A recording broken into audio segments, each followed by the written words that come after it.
According to Dr. Bremner, traumatic stressors such as early trauma can lead to post-traumatic stress disorder, which affects about 8% of Americans at some time in their lives.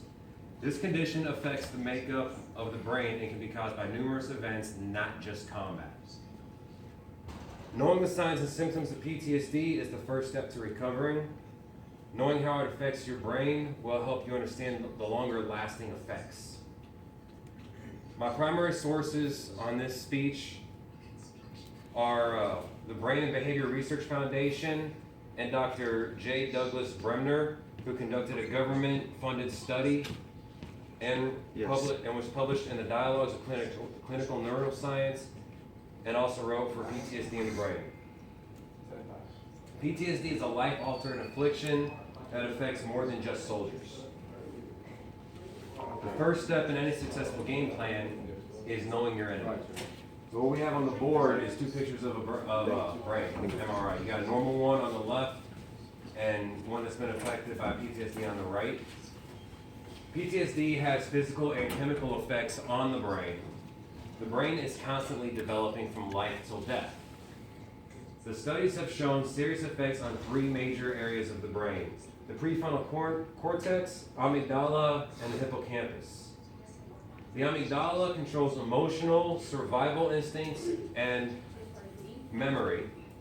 The hippocampus controls regeneration of nerve cells, and the prefrontal cortex controls emotion and fear responses. This kind of explains why the symptoms of PTSD are what they are.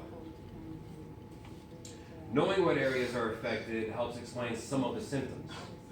The PTSD symptoms are varied, but not always present. They differ from person to person. Some examples include visible agitation, when somebody's quick to anger or is overly aggressive; hypervigilance, being easily startled and suspicious of everyone and everything; panic attacks, which may include getting very short of breath, quickened heart rate, getting very ashy in the face, flushed; nightmares, which is revisiting a stressful event in your sleep, and that doesn't preclude while you're awake. There is such a thing as daytime nightmares. And memory gaps, which is not being able to recall certain parts, sometimes important parts, of a traumatic event. Almost everyone has suffered from one or more of these symptoms at numerous points in their lives. Thankfully, there are a number of non-medication ways to help. A lot of people are adverse to taking medication for good reasons. Some of the most successful are talk therapy to relieve the symptoms of PTSD. According to the Brain and Behavior Research Foundation, the primary means of treating PTSD without medication are cognitive behavioral therapy, which is recognizing ways of thinking that keep you stuck;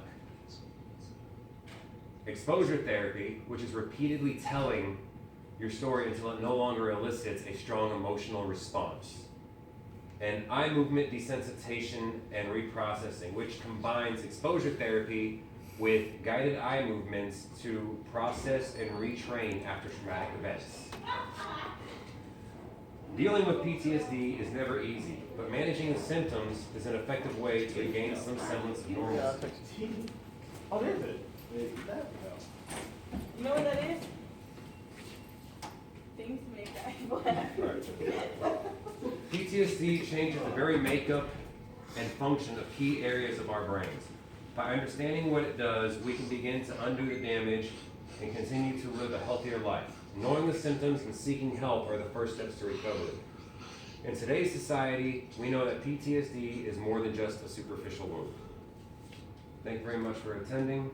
You can stop the recording now.